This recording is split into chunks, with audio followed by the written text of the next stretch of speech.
The NBA trade deadline is up. A lot of teams made some major changes and their teams look very, very different. What I'm doing in today's video is going into NBA 2K24, looking at the teams with the actual changes and talking about how the roster looks like. Que pasa to the pack? It is Pack here.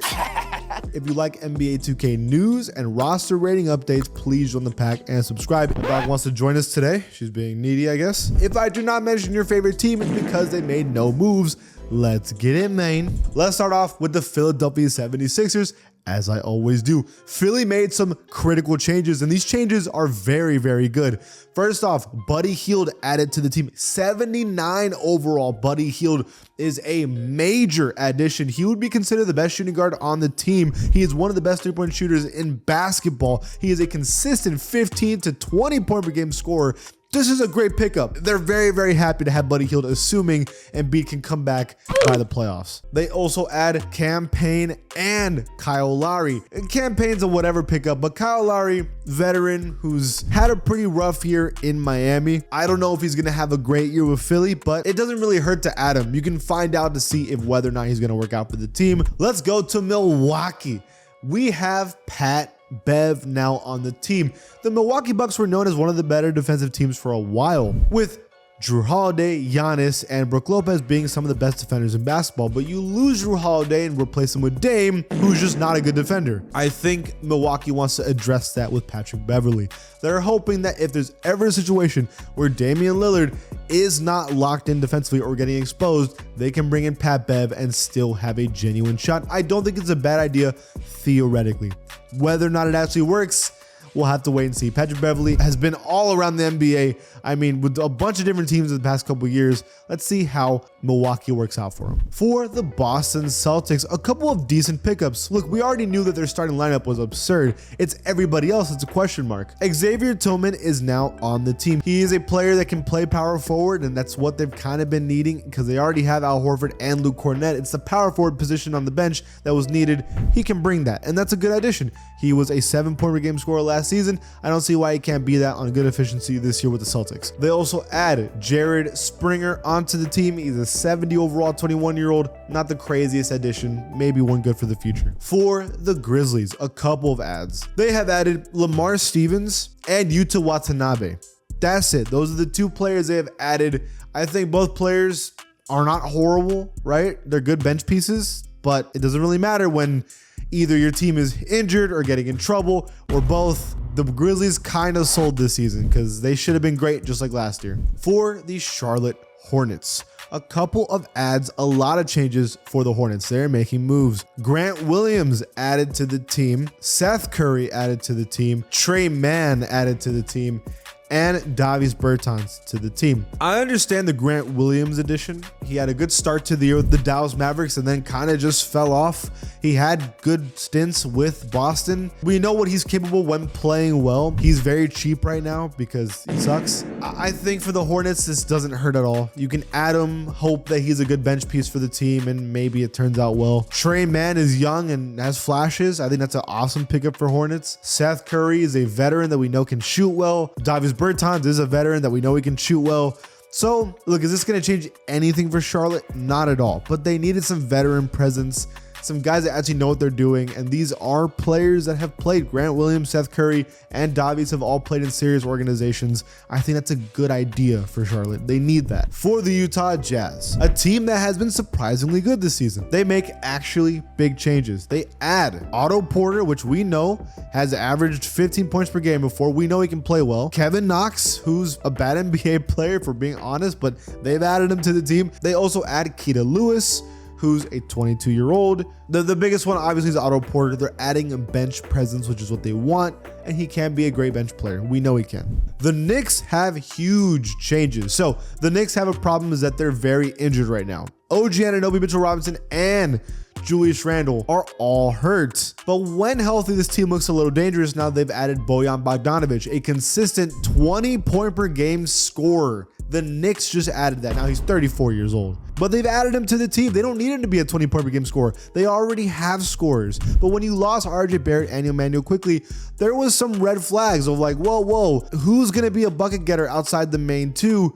Well, Bogdanović can get buckets. This team, I don't think that they're contenders or anything, but they're adding smart pieces to make a run in the playoffs. They add Alec Burks, who was one of the only scorers in Detroit. They add him back to New York. Every move that the Knicks have made so far has looked like the correct move. So I'm not judging this at all. The Lakers with a huge addition, and that is Spencer Dinwiddie, 79 overall. Now this season, Spencer Dinwiddie's kind of been bad with the Nets, but there was rumors that Spencer Dinwiddie was kind of playing bad on purpose because he didn't want to be there anymore. Look, when he plays well, he's a 17-point per game scorer on around 44% from the field when playing well. The Lakers are begging to God for someone that can kind of do that outside of their main two players in LeBron and AD. Spencer Dinwiddie, if he does what he's supposed to do, can be that guy. I kind of believe in him. The Dallas Mavericks want to win now. And so adding Daniel Gafford and PJ Washington is that kind of mindset. These are two good players. Daniel Gafford's a 9.5 rebound guy on limited minutes. PJ Washington has consistently shown flashes of being a great offensive player. These are good pickups, like straight up. You already knew you had your two scorers in Kyrie and Luka. You had your great young prospect in Derek Lively. It was everybody else that was frankly bad. For the Nets, Dennis Schroeder is now on the team. You're replacing Dinwiddie with Schroeder. Schroeder's had a good year, in my opinion. Dinwiddie hasn't. It's a W move from Brooklyn. They also had Keita Bates-Diop, who's a whatever pickup. Not really that important for the team. For Indiana, the last pickup that they've done for the season is add Doug McDermott back to Indiana. He played really well for them. When he was there, he was averaging 13.6 points per game. They really want that back on the team, and I think he can provide that. Now that he's playing on a more serious team aside from the Spurs, right? Like, this is good for him. Ooh, everybody take a deep breath because this is about to be a long one. Detroit made a lot of changes, and in my opinion, a lot of good changes. First, Quentin Grimes is on Detroit. This is a great pickup. Quentin Grimes looks good. I mean, I was actually very surprised the Knicks wanted to let him go. They thought it was the right move. I think this guy can seriously be good, and he's young. I think Detroit should be very happy they have Quentin. Fontecchio is now on the team, which is fine. Troy Brown Jr., who is a consistently good bench player. Malachi Flynn added to the team. Evan Fournier, a veteran that we know can shoot well. Shake Milton, a veteran that we also know can shoot well. Look, I mean, why not, right? Anything that can help this team not be the worst team of all time is a good thing. I think the biggest pickup, in my opinion, is Quentin Grimes. That's a good pickup. And if Ivy and Duran and Cunningham and Thompson all continue to be good, their future's actually bright. For the Raptors, Kelly Olynyk is now on the team. He's a Canadian now playing for a Canadian team. Look at him. Good for him. He wore a hat to his wedding. Did y'all hear about that? That's crazy. But seriously, having Olynyk, who's a 79 overall, is a good pickup. Agbaji's also on the team, only 23 years old. He could be good in Toronto that need developing pieces right now because they're on a technical rebuild. It's good pickups. The Rockets technically have Steven Adams. Now, Steven Adams has had hella injuries these past 3 years. Who knows when he's coming back, but it would obviously be a nice bench center if he's healthy. So that's a decent pickup, I guess. Another pretty important pickup is the Thunder. They pick up Gordon Hayward, and this is a big one. Gordon Hayward's a 79 overall, a consistent at least 15 point per game scorer. We know that he is a genuine piece. Look, the Thunder's starting lineup is fantastic, maybe one of the best in the NBA, but the bench unit was a question mark. Now you have Gordon Hayward, who could be your sixth man. That's pretty good. They're making a serious championship run right now. They want to win it all, and if you want to win it all, you need a good bench. Gordon Hayward is that option. The Timberwolves don't want to fall behind in that department, and that's why they picked up Monte Morris, one of the better backup point guards in the NBA. Doesn't turn the ball over, good playmaker, but super efficient from the field. This is a dream for a team who's trying to win a championship for someone to come off the bench. Super good pickup. And finally, the Wizards, who pick up Richaun Holmes. And I'm going to stop there because if you make me talk about the Wizards for more than 15 seconds, I might throw up. That's it. Okay.